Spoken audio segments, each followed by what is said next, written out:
Okay. Okay. So had to testify last week in the federal corruption investigation for one of the defendants, Fazil Khan, the engineer who served some developers here in our community and also was the lead engineer for Shelby Township. And I wanted to give you the right time to give you this update, I think, because for 3 or 4 years there have been tons of questions about the investigation. It had the inability of myself and the very few people that knew about it here in this building to talk about it has led to people filling in their own gaps, particularly politically minded people who made stuff up. And it has hurt our community to have that misinformation out there and those gaps filled by inaccurate information. So now that I can speak, because I've testified, I'm going to talk about what I can. There's still some things I can't talk about because there are other people who have not been charged yet that I suspect will be, and I might be called in those cases, and so I will shy away from that. But our story in a nutshell, November 2014, I took a $10,000 bribe from an engineer named Fazil Khan. I took it wearing a wire as a volunteer on behalf of the federal government. I was not a criminal who turned state's evidence because I was caught, as has been repeatedly stated by people inaccurately. I was a volunteer. The feds thanked me for my cooperation. It was a long-term relationship I had with the feds. I had been cooperating with them since November of 2008. I had worn a wire before. I wore a wire after this with multiple parties, with the objective of ending the county-wide corruption that we are known for. The gist of this is when half of us came into office in 2008, there was a lot of rumors about corruption right here in our township. One of the things that I did as a policy with my staff was I pulled my direct reports in and I told them, you've all got a clean slate. I hear rumors, I believe some of them, don't care, that's the past. From this point on, everybody flies straight. If you fly straight, you'll do well. If you don't fly straight, you won't. Some of them, I believe, did, and some of them just couldn't help themselves. And one of them was our Public Works Director, Steve Hohensee, who's now deceased. We gave him a shot, and for a while they seemed to do the right thing, and then after a while, as the economy recovered, more money started coming into town again in the form of developments. I think it was too much for a person with his proclivities to hold up against. Because of my long-term relationship with the FBI, and I had, like I said, worn a wire before, I had been meeting with them regularly to share what was going on in the county, and I have been involved in cases where people have gone to jail previously. It was an obvious choice to contact them. In the summer of 2013, it became obvious to me that Mr. Hohensee was up to his old tricks again. There was a list of items that different members of the staff were bringing to me, telling me that he was doing this, he was doing that, or they had uncovered this or uncovered that. And I want to be cautious not to explain what those things were, because I don't want to teach people how to cheat. And I also don't want to accuse anyone who has not been accused publicly. But he was doing a lot of stuff wrong. And it was a choice I had to make of just taking what I had gathered over a several-month period, with the help, by the way, of some of our employees. It was my choice to either fire him for his behavior, which was clearly public corruption, or go to the feds. Well, I had already had the relationship with him, and I went to the feds, and I let them know that I was building this case and that they should begin considering what they might do in that case with him, with the obvious purpose that when you're corrupt, you know a lot of other corrupt people, and when you know a lot of corrupt people, you can lead to multiple arrests. And the thought was, you get Steve, you'll probably wind up getting other people. It's just logical, right? And that starts the ball rolling towards putting a stopper on public corruption. Well, the summer 2013 investigation would have probably been enough. I was approached, however, in December 2000, it says 13, I think. Yeah, that's probably right, 2013.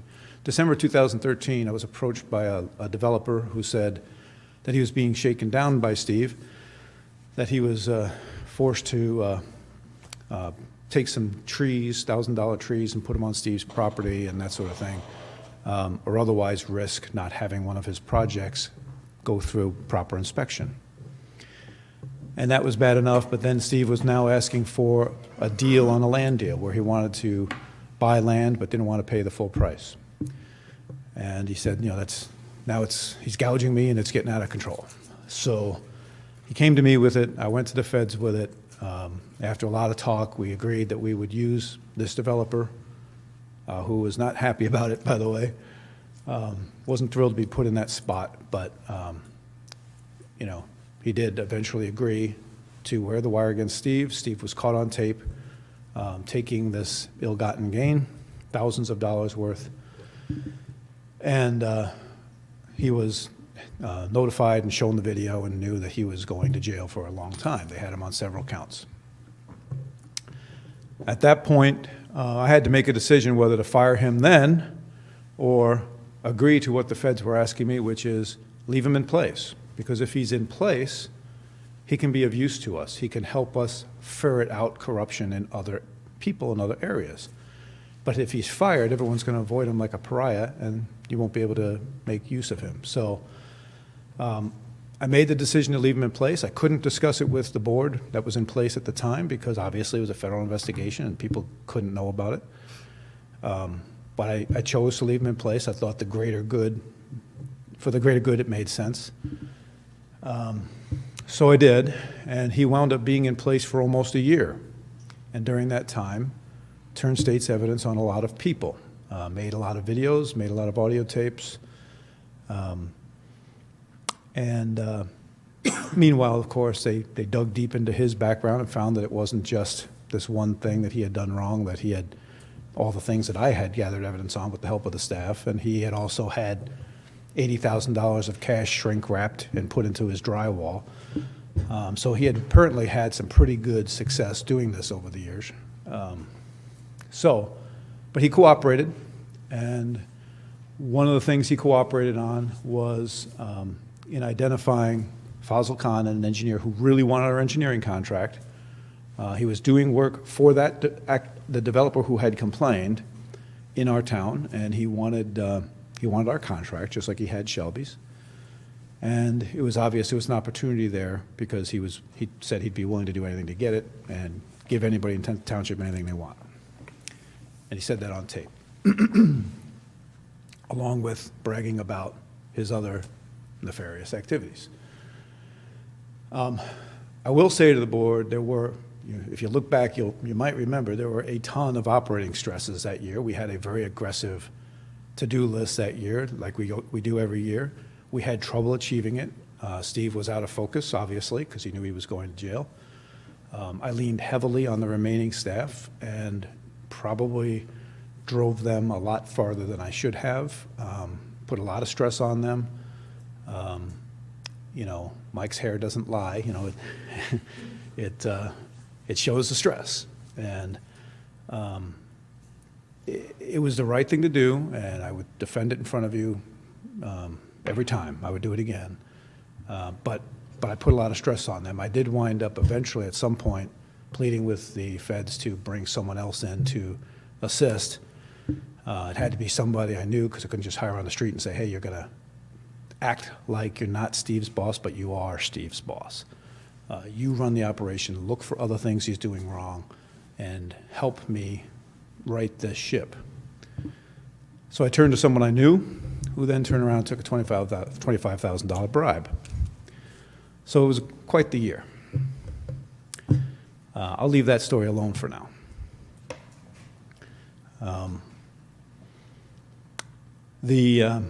Back to the Fazil Khan situation, at some point the feds decided they wanted to make the transition from having Steve be the informant to having me be the informant. I had worn a wire before, they felt comfortable with that, so they asked me to meet with Fazil Khan to receive the bribe. I did. As you may have heard in the paper, this was not an entrapment. He did not do anything outside of his normal course of behavior. In fact, he bragged about being the expert in this, told me how it was going to work. He did say, I could get 10% of the contract, and if you recall, we're spending about $1 million a year on our engineer. I should have taken the deal. But he bragged about being the expert, said he does it for other people, named those people. I won't name them. You'll be reading about their names in the paper. He was fairly comfortable with the situation. So he came to the office, he took the bribe. You've seen probably on TV the videotape. And away we went. Unfortunately, to get all that to happen, I had already built a reputation. We already had what you'll see is the Scrooge policy. Oop. Hey, Stan, do you mind running to my office and getting the plug to my computer off my credenza? It's behind my credenza.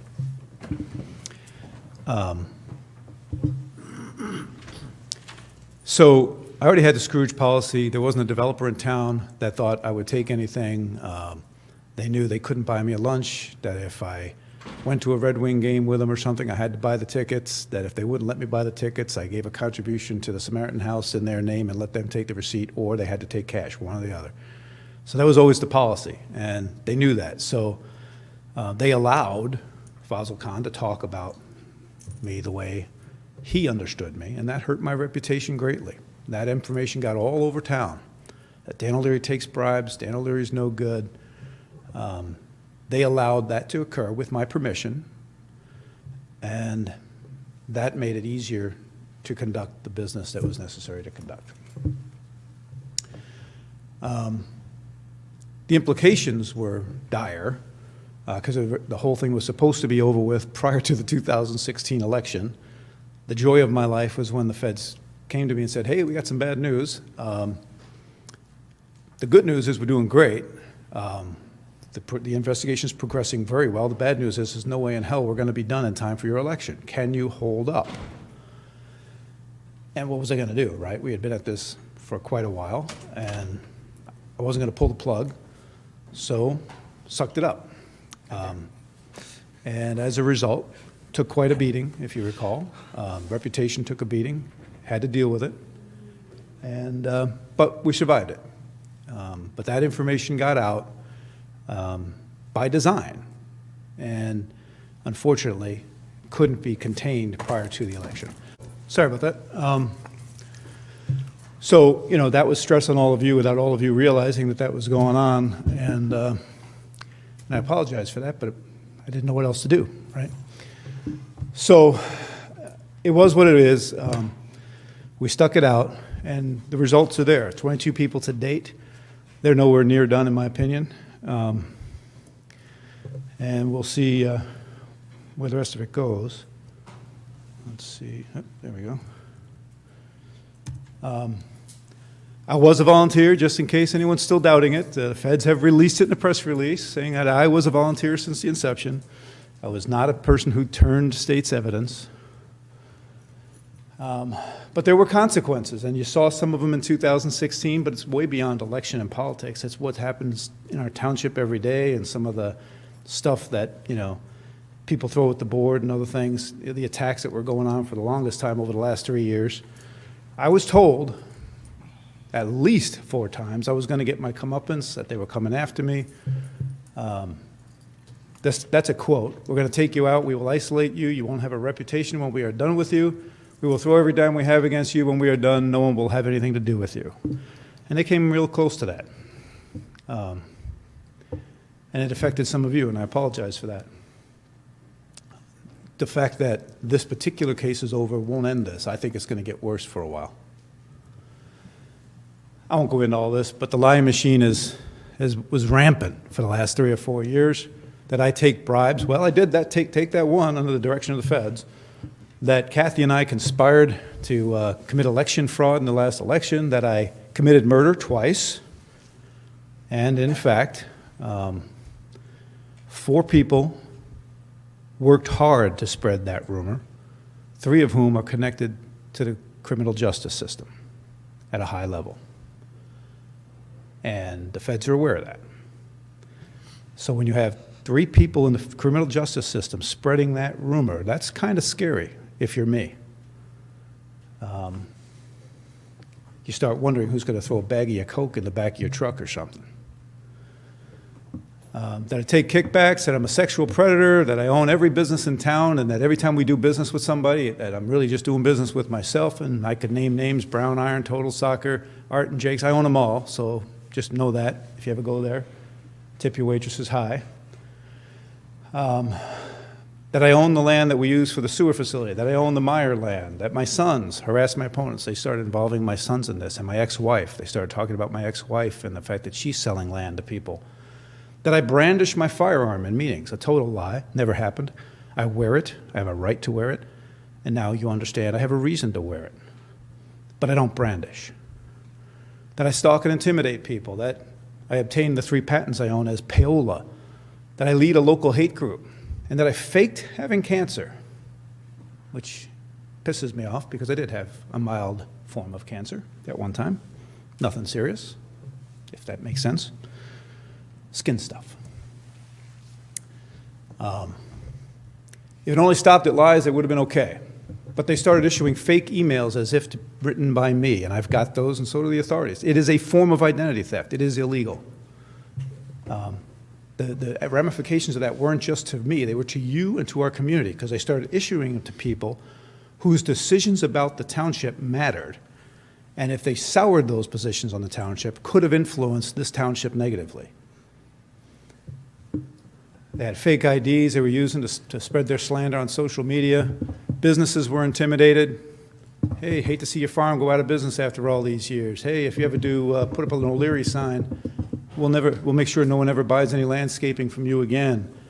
Hey, don't print those articles. I'll make sure no one advertises in your paper. Hey, you don't want people to stop using your insurance business, do you? Yeah, it happened. That's RICO violation stuff, okay? Corporate espionage occurred. Won't go into too much detail on that. A charity was attacked because I was involved in it, and that one really ticked me off because I really valued that charity. And they told people not to go because I was involved in it. And campaign finance laws were trampled on as people violated those laws left and right, illegally funding campaigns. Like I said, there's 22. I couldn't think of the 22nd person. I got 21. I couldn't remember who the 22nd was. But 22 are down, and there's a lot more on the hot seat. My testimony was nothing last week compared to the bomb dropped by Fazl Khan assistant Stacy Surgett, a credible witness who claimed a number of people who had not been named previously were taking bribes, and that she witnessed it. So now all over the county, people are scrambling, trying to see if they should volunteer the information they have and plea, or if they should sit and wait and hope. Why does the public care about public corruption?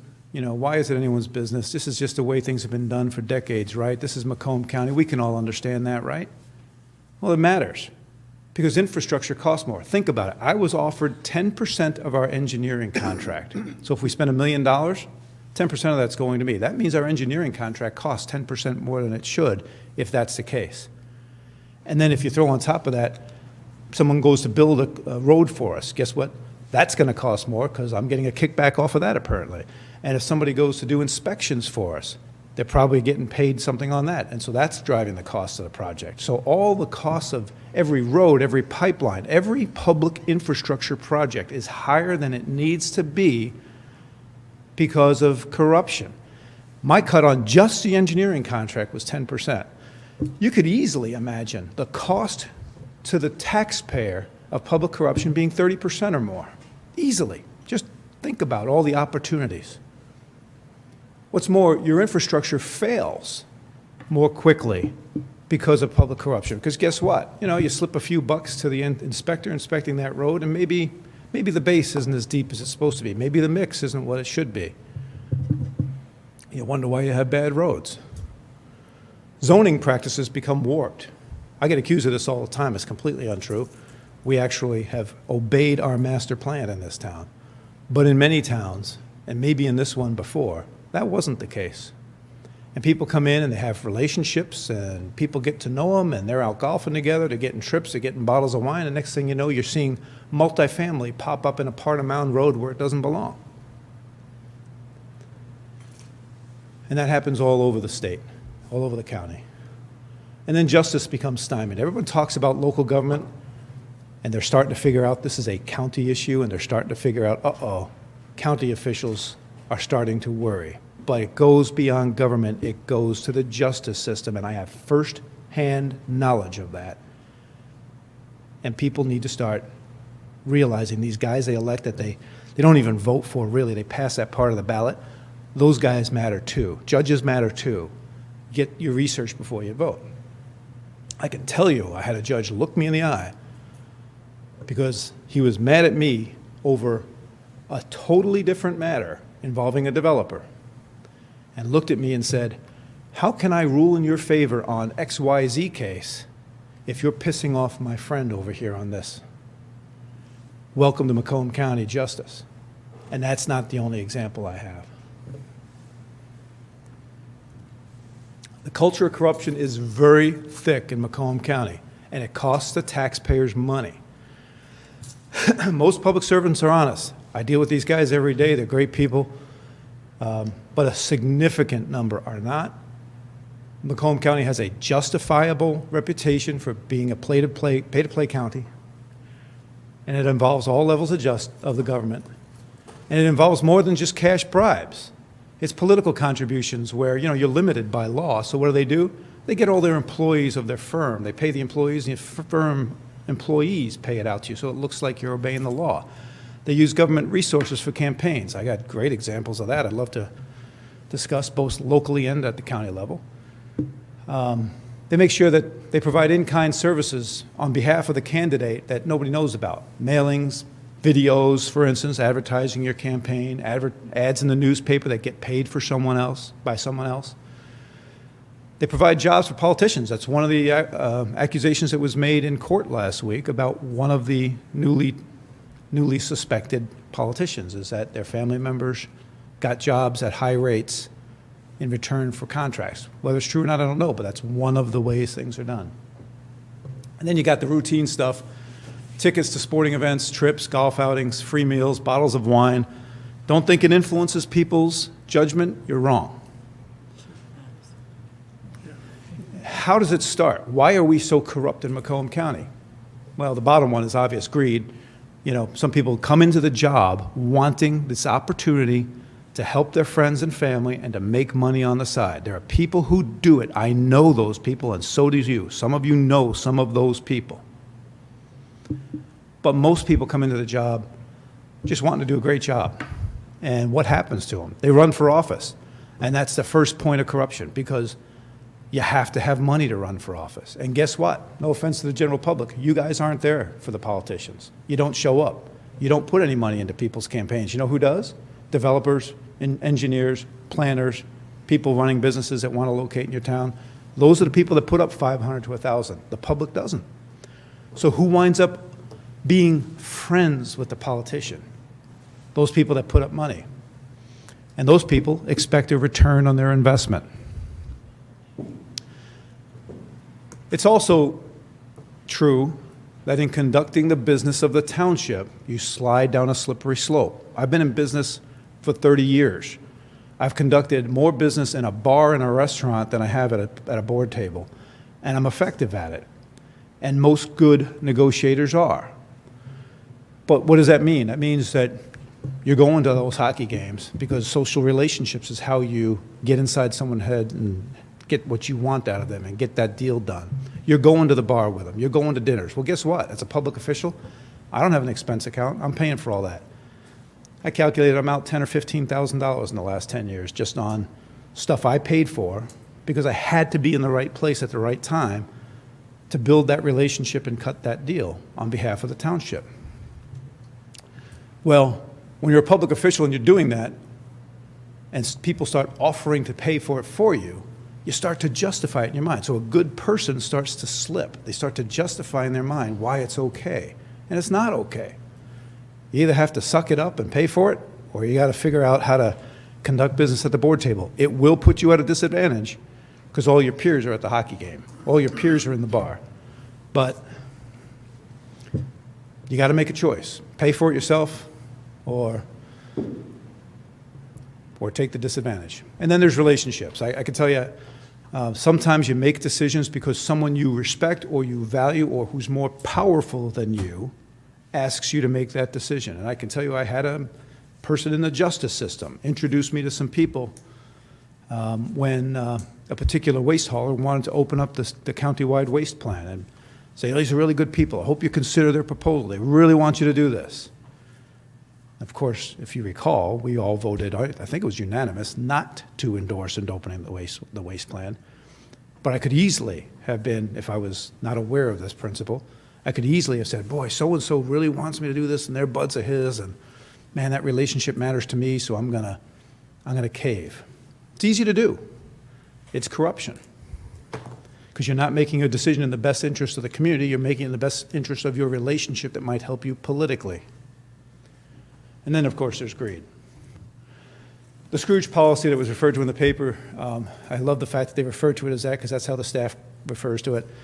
And that comes from the fact that in November 2008, I was wondering why all these strapping young men are walking into the building carrying bags of fruit and candies and bottles of wine and tickets and everything else, because it was around the Christmas holidays when we started. It was late November, right? And it didn't take long to figure out those were the gifts to show their appreciation to the staff. Well, that developer who does that, guess where their permits go? They go to the top of the stack. The developer who doesn't, guess where their permits are? They're at the bottom. No one has to prove that to me. It's just human nature. So it's bad business to let those happen. Probably not illegal, I don't know. It's just bad business. So we issued a Scrooge policy. No one takes anything. There's no $5 limit, $25 limit. You take nothing. If you take something, pay them for it. If they don't let you pay them for it, do the Samaritan House thing and let the Samaritan House give them a receipt as best you can. I know mistakes are going to happen, but the goal is to set a tone with the staff that we treat everybody the same, as best we can. That doesn't mean you're not going to make mistakes. If some old lady comes in with a plate of cookies, watch it. or pies, and says, hey, thanks for rescuing my cat out of the tree, fire department, you're not going to turn her away or I'll slug you. But just be careful. It doesn't mean you're not going to make mistakes. And, every one of us has had a moment where we said, oh, I probably should have picked up the tab on that. But it's about setting a tone, right? It's about setting a tone. And that's the Scrooge policy you saw in the paper. And I think that's why, over these last 11 years, we have changed the tone in our town versus what it was when we started. Doesn't mean we didn't have the problems like Steve, but we are a much different town now than we were in late 2008. So my message, and part of the point of saying this is, one, to vindicate myself and those of you who everybody attacked because they thought we were all corrupt. You've got a good government here in Washington Township. We make our mistakes, God knows. God knows I have my personal flaws too. But we have a decent government here. But my other message here tonight is, if you're nervous, if you're sitting at home saying, boy, I took that, or I did this, or I was part of that illegal activity, just know this is far from over, and I think it's going to go on for years. Remember, I took the bribe from Fazal Khan in November of 2014. He won't see jail till sometime in early 2020. That's the way the feds work, because they're using things behind the scenes to get other guys.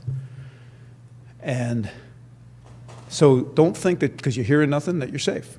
And if you're one of these people in our community or outside of our community that think time's on your side, no, time's not on your side. There are people turning over right now, just from the court case last week. There are people who are saying, uh-oh, the jig is up, and there's a little bit of a race going on as to who's going to go to the feds first. There are lawsuits going on that are going to expose an awful lot, some of that locally, and I can't wait for that information. I know a lot of it already. And there are persons cooperating who are going to beat some of the other people cooperating. So if you know you participated in corruption and you're afraid to sit down with federal agents, know this: the people you participated with, they're going to beat you to the punch.